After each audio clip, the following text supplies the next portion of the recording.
السلام علیکم ورحمۃ اللہ وبرکاتہ۔ سیدنا عبداللہ بن مسعود رضی اللہ تعالی عنہ بیان فرماتے ہیں، سلسلہ احادیث الصحیحہ میں یہ حدیث موجود ہے، حدیث نمبر 1543، کہ ایک مرتبہ رسول اللہ صلی اللہ علیہ وسلم کے پاس مہمان آیا اور آپ صلی اللہ علیہ وسلم کے اس وقت 9 گھر موجود تھے۔ آپ صلی اللہ علیہ وسلم نے اپنے سارے گھروں میں بچے کو روانہ کیا، لیکن کسی گھر سے مہمان کے لیے کوئی چیز نہ ملی۔ رسول اللہ صلی اللہ علیہ وسلم نے اللہ رب العزت سے ایک دعا کی۔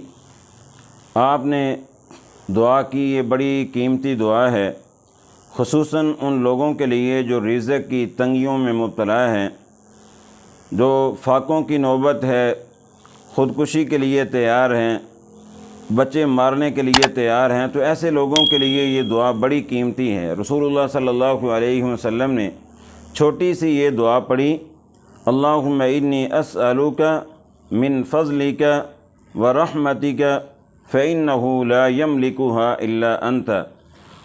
آپ صلی اللہ علیہ وسلم نے یہ دعا کی کہ یا اللہ، میں تجھ سے تیرے فضل اور تیری رحمت کا سوال کرتا ہوں، اور تیرے سوا فضل اور رحمت کا کوئی بھی مالک نہیں ہے۔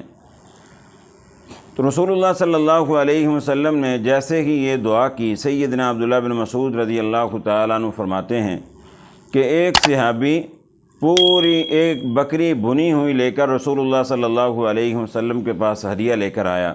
آپ صلی اللہ علیہ وسلم نے جب بھنی ہوئی بکری دیکھی تو آپ بڑے خوش ہوئے۔ آپ نے فرمایا، اللہ رب العزت، میں نے تو تجھ سے تیری رحمت کا سوال کیا تھا، تو نے اپنا فضل بھی ساتھ عطا کر دیا۔ تمام ناظرین و ناظرات، سامعین و سامعات سے گزارش ہے کہ چھوٹی سی دعا کو یاد کریں، اللہم انی اسألک من فضلک ورحمتک فإنہ لا یملکھا الا انت۔ خود یاد کریں، بچوں کو یاد کروائیں اور روزانہ بچوں سے پڑھوائیں اور خود بھی پڑھیں۔ انشاءاللہ زندگی میں کبھی رزق کی تنگی نہیں آئے گی، اور جیسے ہی پریشانی ہو فوراً اس دعا کو پڑھیں، رزق کی تمام تنگیاں اللہ رب العزت دور فرما دے گا۔ سبحانک اللہم بحمدک اشہد ان لا الہ الا انت استغفرک۔